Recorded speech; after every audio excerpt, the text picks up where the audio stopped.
נפלאות ירושה מדורות עד דוד מלכנו מורנו חיים ויטל צדיק ומקופל מפי ירי נתגדל מראשי משפחתנו מאור עיניים כי טוב ישוע. Avec la permission d'Hachem, je recommence. Voilà. Avec la permission d'Hachem, alors, normalement, vous auriez dû avoir les matinales d'organiser, vous auriez dû avoir votre cours habituel,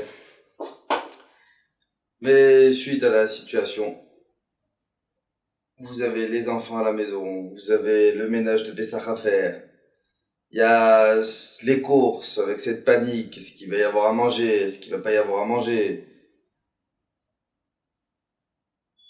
Vous vous retrouvez à la maison.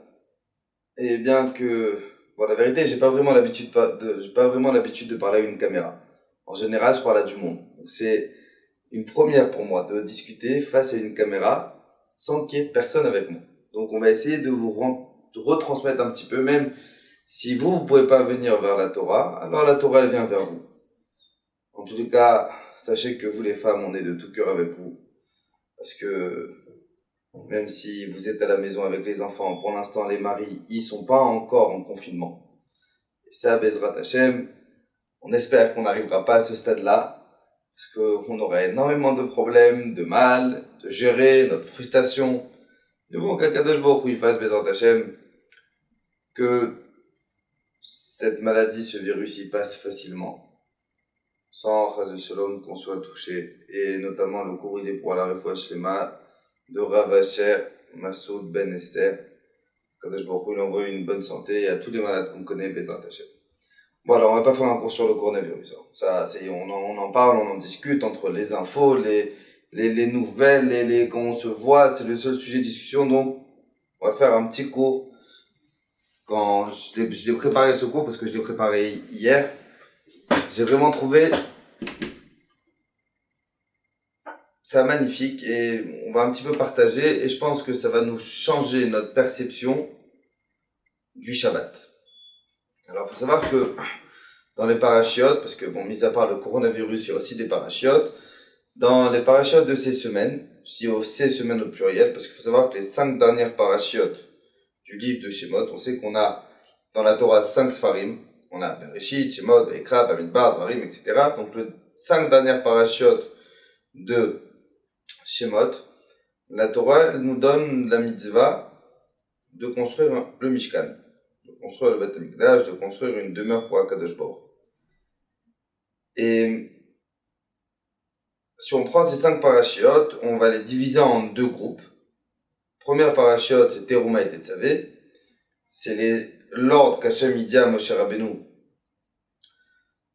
de construire le Mishkan. Il y a Kitissa qui est au milieu où il y a le Vaudor. Et après, il y a Vayakel et Pekoudé. Vayakel et Pekoudé, c'est justement le moment où Moshe retransmet au Ham Israël.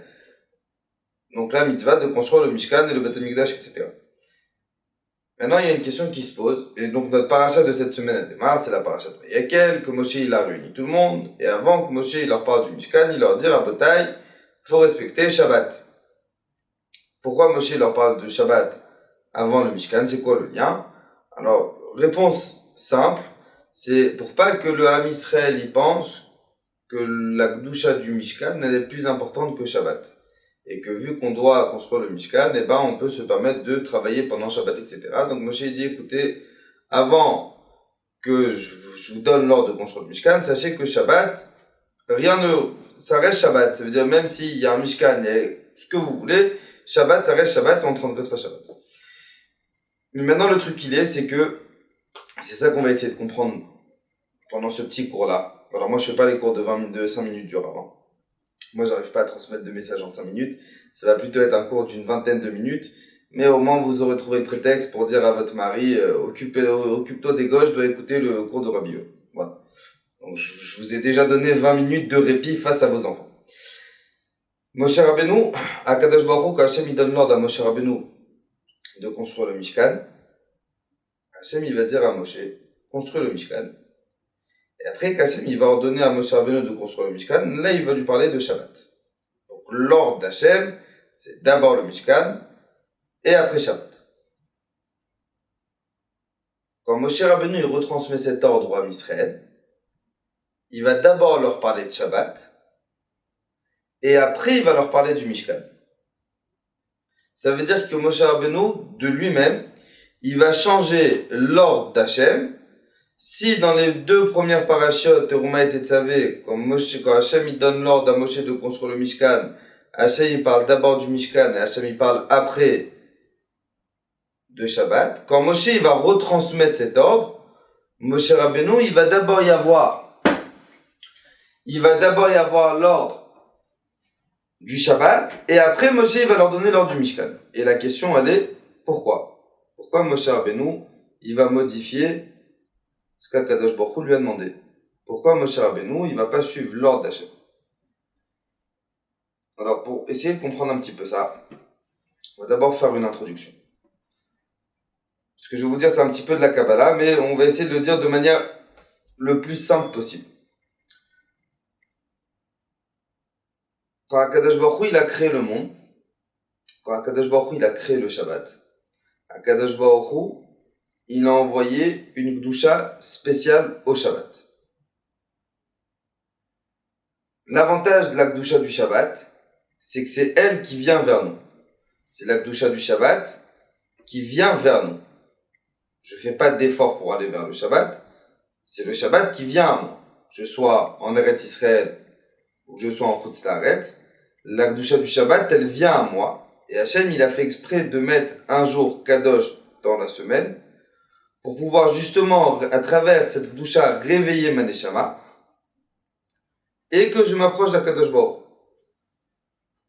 Mais après qu'Akadosh Baruch Hu, il a créé le Shabbat, Hachem, il s'est dit, mais c'est vrai qu'il y a un avantage, c'est que la Gdusha, c'est elle qui vient à moi et qu'elle me baigne de la lumière de cette Gdusha. Mais il y a un inconvénient.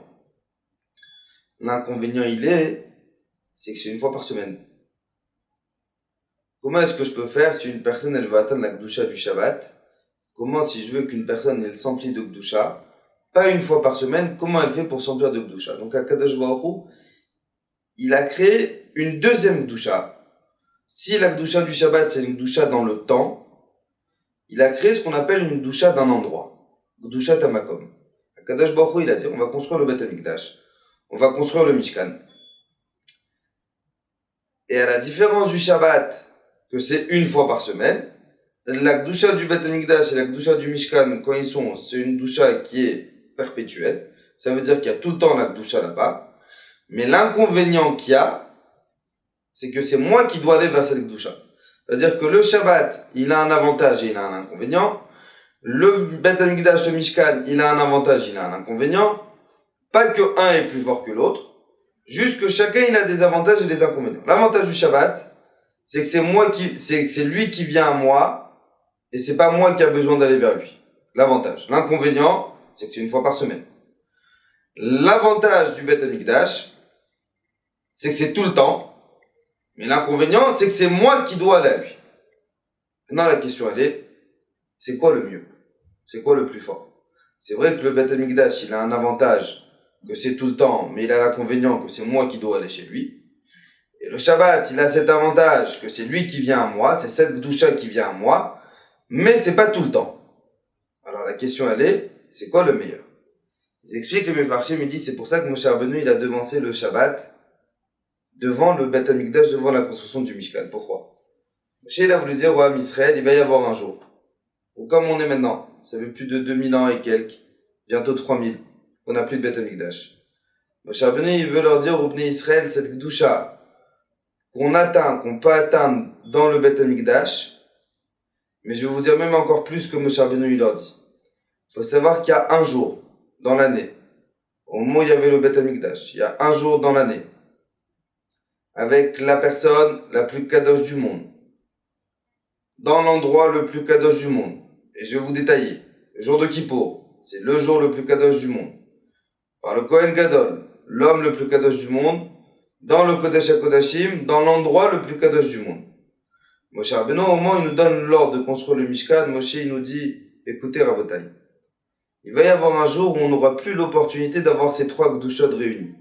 On n'aura plus l'opportunité d'avoir de Beth Amikdash, on n'aura plus l'opportunité d'avoir de Kohen Gadol, Mais Moshe Rabbeinu, il veut nous apprendre, sachez, que cette Gdusha qu'on atteint pendant Kippour par le Kohen Gadol, chaque Shabbat qui rentre, chaque Shabbat qui vient, on peut atteindre exactement cette même Gdusha.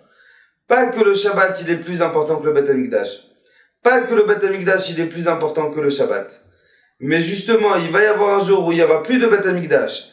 Et cette Gdusha du Beth Amikdash, de Kippour, du Kohen Gadol, du Kodesh HaKodashim, on peut l'atteindre littéralement chaque Shabbat. C'est pour ça que Moshe Rabbeinu, il a devancé le Shabbat devant le Mishkan. Pour un petit peu essayer de nous remonter le moral. Pour un petit peu essayer de nous dire, Rabotai, si on n'a plus de Beth Amikdash pour s'approcher d'Akadosh Baruch Hu, on a une autre manière comment s'approcher d'Hachem. Cette manière, c'est à travers le Shabbat. Je vais vous démontrer que plein de choses qu'on fait pendant Shabbat, plein de choses, énormément de choses qu'on fait, que tout le monde fait, parce que c'est des halachot, parce que c'est des minagim, mais ça nous ramène exactement au travail que le jour que le Kohen Gadol y faisait, le jour de Kippour. Juste avant, juste pour vous montrer un petit peu ce lien qu'il y a entre les deux, entre Shabbat et le Beth Amikdash. Il faut savoir que dans la Torah, normalement en théorie, dans la Torah, quand on transgresse bon, ce que je vous dis, bien sûr, c'est que de la théorie. Hein. C'est pas de pratique. On n'y a jamais fait ça. La Torah, elle a juste écrit pour faire peur à Israël. Donc, encore une fois, la Torah, c'est pas une Torah pour faire peur. La Torah, c'est la Torah. Faut faire la Torah par amour. Mais, quelqu'un qui transgresse Shabbat, devant des témoins.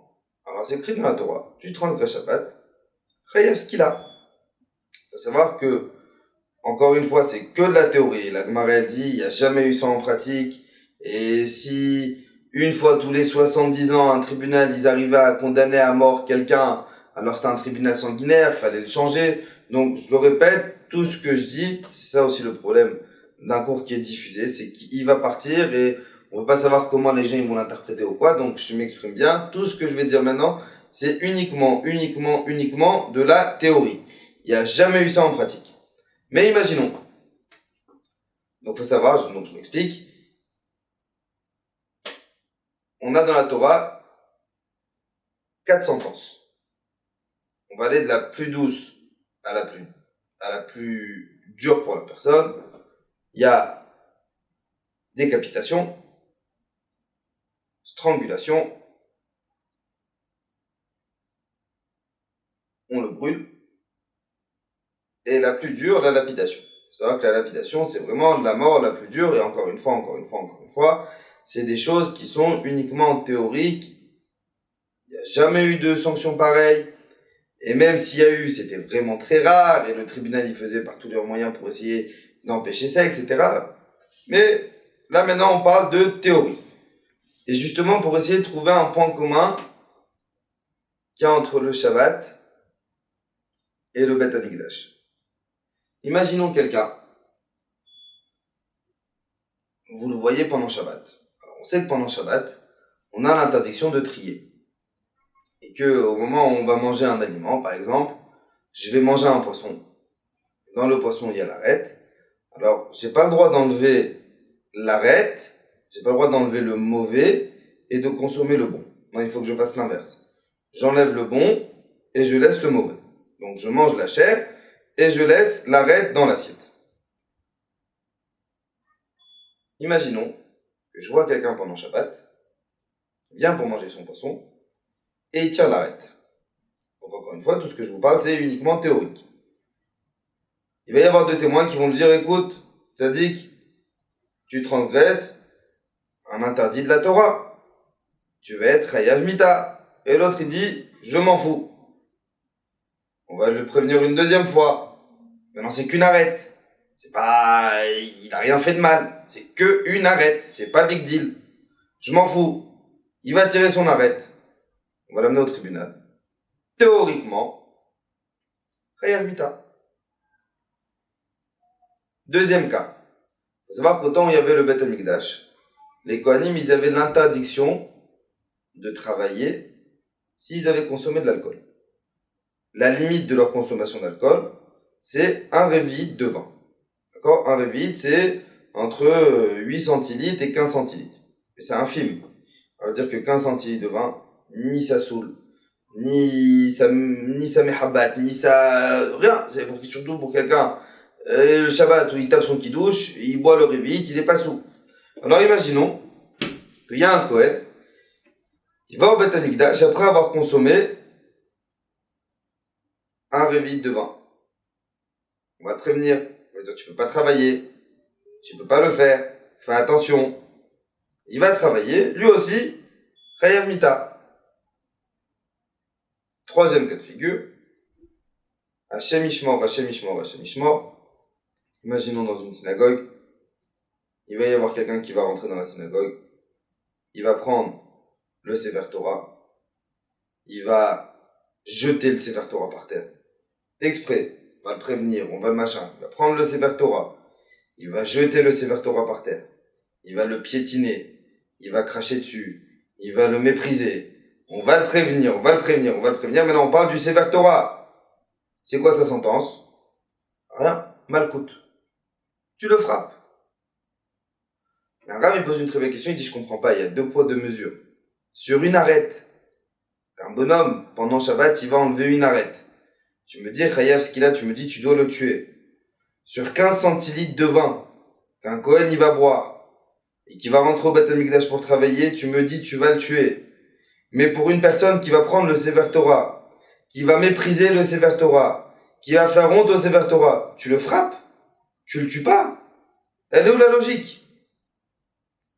Et il donne une très belle réponse. Et il donne une réponse avec une image. Il dit, imaginons, quelqu'un il a une verrue sur la main. Il va au docteur. Pour soigner une verrue, on brûle. Il va au docteur. Le docteur il prépare le matériel. Il commence à mettre l'aiguille sur la verrue. Son téléphone il sonne. Le docteur avec une main la verrue, l'autre main le téléphone. Il répond, il tourne sa tête. Et le docteur il va brûler 2-3 cm à côté. Qu'est-ce qu'il va faire le patient? Aïe aïe aïe aïe, qu'est-ce que tu fais? Il va avoir mal, mais l'histoire elle est finie. Le docteur il va s'excuser, il va dire bon écoute, Mechila, j'ai pas vu, ne paye pas, c'est pas grave. Maintenant imaginons un chirurgien. Il est en train de faire une opération d'un cerveau. Le cerveau il est ouvert, il a son bistouri dans la main, il est en train de farfouiller dans le cerveau du patient pour essayer de lui arranger le problème qu'il a. Et son téléphone il sonne. Et là le chirurgien, pareil, il va répondre, il va tourner sa tête, il va pas faire attention, et il va glisser de 2-3 cm. Qu'est-ce qui se passe? Eh ben le patient il se réveillera plus. C'est quoi la différence? Pourquoi une verrue ça passe, et le cerveau ça passe pas? Parce que le cerveau ça reste le cerveau. C'est exactement le point commun qu'il y a avec le Shabbat, le Beth Amikdash, et les autres fautes. Le Shabbat, c'est le cerveau du judaïsme. Le Beth Amikdash, c'est le cerveau du judaïsme. Quelqu'un qui fait une erreur dans le cerveau, même si c'est un demi-centimètre, t'y passes pas. Quelqu'un qui fait une autre faute, tu peux te rattraper. Mais quelqu'un qui fait une faute, ça veut dire qu'il y a un point commun entre Shabbat et le Beth Amikdash, c'est que la même Gdusha qu'on a dans le Beth Amikdash, ce qu'on attend, qu'Akadosh Baruch Hu nous envoie Mashiach, qu'il nous fasse descendre le 3e Beth Amikdash, qu'Akadosh Baruch Hu il nous sauve. Mais cette même Gdusha qu'on a dans le Beth Amikdash, on la retrouve exactement dans le Shabbat. C'est pour ça que la Gemara dit, toute personne, si le Ham Israël, il respecte au moins un seul Shabbat, la Gemara dit, j'envoie tout de suite ma chère. Pourquoi? Parce que justement, on veut faire montrer à Kadosh Baruch Hu qu'on aime cette Gdusha du Shabbat. Et maintenant, je vais vous prouver que tout ce qu'on fait pendant Shabbat, énormément de choses qu'on fait pendant Shabbat, c'était les choses qui se reproduisaient exactement dans le Beth Amikdash. Alors écoutez, il me reste 5 minutes. Dans 5 minutes, j'ai fini mon cours. On sait que le Shabbat, alors on va prendre Kippour. On sait qu'à Kippour, le Kohen Gadol, il avait l'habitude, Erev Kippour, de se laver. Pendant Kippour, de faire le mikvé. Il faut savoir que se laver, c'est une mitzvah qui est ramenée dans le Shulchan Aruch, que Erev Shabbat, on a une mitzvah de se laver les mains et les pieds. Pourquoi? Pourquoi on n'a pas cette mitzvah la semaine? Parce que justement, si moi je deviens le Kohen Gadol, donc ce que le Kohen Gadol il fait, je dois le reproduire. On doit changer ses vêtements, les Chvot Shabbat. C'est écrit dans la Torah qu'il ne faut pas que nos vêtements de la semaine, ce soient les mêmes vêtements que Shabbat. Imaginez, mettez-vous dans la tête du Kohen Gadol la veille de Kippour. Au moment où il doit revêtir ses vêtements blancs. La Gdusha qu'il va sentir en lui. Au moment où on est en train de s'habiller pour Shabbat, on est en train de recevoir la même Gdusha que le Kohen Gadol y recevait la veille de Kippour avant de rentrer au Beth Amikdash. On sait que Erev Shabbat, on allume les Nerot. Alors il y a différents minagim, mais en général ce qui est le plus commun, c'est que c'est la femme qui allume les Nerot. C'est pas obligatoire. C'est le minag de la femme. Mais c'est qui prépare les Nerot? C'est le mari. Pourquoi? Pourquoi ce serait le mari qui devrait préparer les Nerot? Pourquoi? La réponse elle est simple. C'est parce que si on est en train de dire que le Beth Amikdash, que le Shabbat, c'est exactement la même chose que le Beth Amikdash, alors on sait que dans le Beth Amikdash, on avait la menorah. Il faut savoir que dans la halacha, la menorah, elle peut être allumée par n'importe qui. L'allumage de la menorah, c'est une des seules choses qui peut être allumée par n'importe qui. Pas uniquement par le Kohen ou Kohen Gadol. N'importe qui aurait pu allumer la menorah. Mais la préparation de la menorah, la préparation des mèches, elle devait être faite uniquement par le Kohen. C'est exactement ce qu'on fait pendant Shabbat. L'allumage, elle peut être faite soit par l'homme, soit par la femme, on s'en fout. Mais la préparation de l'allumage des bougies, elle doit être faite uniquement par le mari qui représente le Kohen dans le Beth Amikdash. Ça veut dire qu'il faut prendre conscience qu'Akadosh Baruch Hu nous dit, écoute, le Shabbat, je fais rentrer dans ta maison ma Gdusha. Je rentre littéralement dans ta maison. Cette même Gdusha qu'on atteint pendant Shabbat, pourquoi c'est important de chanter pendant Shabbat? Pourquoi est-ce qu'on chante? Pourquoi les shirim de Shabbat ils sont importants? Parce qu'on sait que dans le Beth Amikdash, au moment où on faisait les korbanot, au moment où on faisait les sacrifices, qu'est-ce qui faisait les Lévim? Les Lévim ils chantaient. Pendant les fêtes, on n'a pas pas obligé de chanter. Mais pendant Shabbat, étant donné que le Lévim pendant Shabbat ils chantent, dans le Beth Amikdash et les Lévim ils chantaient, alors moi je reproduis exactement la même chose qu'il y avait dans le Beth Amikdash et je chante. Pourquoi c'est bien? Ouais, ce que le Harizal dit, parce qu'au fur et à mesure que je vous parle, je m'en rappelle. Le Harizal dit c'est bien. C'est ce que chez le Rav on fait, ce que chez Rabbi David on fait. C'est bien que chaque Seudot du Shabbat, il y ait 12 petits pains. 12 petits pains, pas 2, 12. Il dit le Harizal pourquoi? Il dit parce qu'on sait que dans le Beth Amikdash, il y avait les Lechem Apanim. Il y avait les pains des Kohanim. Combien il y avait de pains? Il y en avait 12. Alors, vous allez me dire, mais non, comment on va pas faire autant de pain pour Shabbat? Alors le Gaon de Vilna, il arrive. Le Gaon de Vilna, il dit, écoute, je vais vous donner une idée, pour pas faire les 12 pains, mais pour quand même arriver au nombre de 12. Fais 2 chalot pour vendredi soir, 2 chalot pour Shabbat matin, et 2 chalot pour Seudat Shlishit. Au moment où tu coupes, il dit le Gaon de Vilna, tu coupes les 2 chalotes en même temps pour faire 4 morceaux. Ça veut dire qu'au moment où j'ai fait moti, je me retrouve avec 4 morceaux dans la main. On a dit qu'il y a 3 seudot. 2 vendredi soir, le Shabbat matin, et Seudat Shlishit. Ça fait 3 seudot multipliés par 4 morceaux, encore 12. Parce qu'Akadosh Baruch Hu, il te dit ce qui se passe dans le Beth Amikdash, il faut le reproduire. C'est pour ça qu'il y en a qui ont le minag de sentir des bessamim le jour du Shabbat. Alors on va vous dire pourquoi. Alors la halakha simple, c'est parce qu'on sait qu'on doit faire 100 brachot par jour. Et le Shabbat c'est compliqué de faire les 100 brachot parce que la midot elles sont moins longues etc. Donc on fait les bessamim. Il dit le Ben Ishraï, non, tu sens les bessamim parce que dans le Beth Amikdash il y avait aussi des ketoret. Et les ketoret ça avait des bonnes odeurs. Parce que justement il faut reproduire exactement la même chose. Et j'arrive au plus beau et je termine mon cours. Quand on rentre à la maison le vendredi soir, on fait la chanson que tout le monde connaît. Shalom Aleichem Alachei Shalom. Qu'est-ce qu'on dit? Les anges qui m'ont accompagné de la synagogue, bienvenue, marhaba bekoum, asseyez-vous, prenez place, on va dire Shalom Aleichem, Boachem les Shalom, quand vous êtes venus bien, Bachouni les Shalom, bénissez-nous, Beshiftechem les Shalom, alors il y en a qui le disent, il y en a qui le disent pas, restez avec nous, et après on va leur dire Betzetrem les Shalom. Il demande le chida, il dit je comprends pas. Betzetrem les Shalom, ça veut dire quand vous partez. Pourquoi tu leur demandes de partir? Pourquoi tu demandes aux malachim de quitter ta maison? Ils sont pas bien chez toi? C'est des anges. Pourquoi tu demandes aux malachim de sortir? Alors quand ils vont sortir, mais pourquoi tu leur dis maintenant, dis le Motzei Shabbat? Pourquoi le vendredi soir, au moment où tu rentres à la maison, juste avant de faire Eshet Chaïd, tu dis Betzetrem les Shalom, les Malachim, allez, tfaddal, cassez-vous. Pourquoi on demande aux Malachim de partir? Et il dit le Chida une réponse phénoménale. Il dit le Chida, c'est écrit dans la Torah, que le jour de Kippour, au moment où le Kohen Gadol y rentre, alors il faut prendre conscience un petit peu c'est quoi le Kodesh HaKodashim. Le Kodesh HaKodashim, c'était une pièce où le Kohen Gadol, il rentrait littéralement 3 minutes à l'intérieur. 3 minutes, pas plus. S'il avait une pensée haute qu'Akadosh Baruch Hu, il mourait direct. Il priait pour le Ham Israël et il sortait. Au temps du deuxième Beth Amikdash, les Kohanim, c'était pas tous des tzadikim parce qu'ils achetaient le poste. On lui mettait une corde autour de lui. Il avait des clochettes au bout de cette tunique. Dès qu'on n'entend plus les clochettes, c'est qu'il est mort. Comme nous, on peut pas rentrer, on tirait le corps. D'accord? C'est écrit dans la Torah, Vechol Adam lo yeh be'ohel moed, ad tzeto min hakodesh. Aucun homme n'a l'autorisation d'être avec le Kohen Gadol dans le Saint des Saints le jour de Kippour. La Gemara, elle pose une question, elle dit, je comprends pas. Aucun homme. C'est sûr, aucun homme. Si lui-même, le Kohen Gadol, s'il n'est pas Kadosh, il peut mourir. Pourquoi tu veux qu'il y ait quelqu'un d'autre avec lui? Elle dit, la Gemara, une réponse magnifique. La Gemara, elle dit, même les Malachim, au moment où le Kohen Gadol, il est à l'intérieur du Kodesh HaKodashim du Saint des Saints, ils ont l'interdiction d'être là-bas. C'est que le Kohen Gadol et Hachem.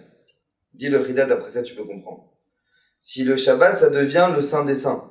Si le Shabbat, ça devient l'Akdusha, prend l'Akdusha du Beth Amikdash, ça prend l'Akdusha du Kodesh HaKodashim, que nous, on devient tous des Kohanim Gdolim, qu'on s'élève spirituellement, de la même manière que le jour de Kippour, le jour le plus saint dans l'année. Dans l'endroit le plus saint, les Malachim, ils n'avaient pas le droit d'être. Alors le vendredi soir, on dit aux Malachim, Rabotai, vous pouvez rester là jusqu'à ce moment-là. Maintenant, à ce moment-là, il y a Akadosh Baruch Hu qui rentre dans ma maison, et il y a l'Akdusha du Kodesh HaKodashim, du Saint des Saints, qui rentre littéralement dans ma maison. Vous pouvez pas rester avec moi. Quel cadeau Akadosh Baruch Hu il a fait de nous donner le Shabbat. Et Bémet, quand moi j'ai préparé le cours, ça m'a donné littéralement une nouvelle perception du Shabbat. Et je l'ai dit un petit peu à ma famille, etc. J'ai dit, viens, on essaie de prendre sur nous, même 10 minutes avant Shabbat. Si c'est une doucha tellement grande, Akadosh Baruch Hu, il nous donne l'opportunité de lui montrer. On veut Mashiach. Mais pour qu'on veut vraiment qu'Akadosh Baruch Hu nous envoie Mashiach, il faut qu'on lui prouve qu'on est prêt à vivre et à accepter et à aimer cette doucha que Mashiach il peut nous amener. Et cette doucha, on l'a une fois par semaine le jour du Shabbat. C'est pour ça que Moshe Rabbeinu, au moment où il donne l'ordre au Ham Israël de construire le Mishkan, il leur dit, Rabotai, le Mishkan, ça va être temporaire. Comme le Beth Amikdash. Le premier temple va être détruit. Le deuxième temple va être détruit. Mais Akadosh Baruch Hu, il nous a donné l'opportunité d'avoir cette sainteté une fois par semaine qui est le Shabbat. Alors par le mérite du Shabbat qu'Akadosh Baruch Hu nous protège, qu'Akadosh Baruch Hu protège nos parents, nos femmes, nos enfants, nos amis, nos proches, qu'Akadosh Baruch Hu protège le monde Bezrat Hashem, qu'Akadosh Baruch Hu fasse qu'on puisse recevoir Mashiach, qu'on puisse recevoir ce Pessah dans la joie Bezrat Hashem et Chazakavu.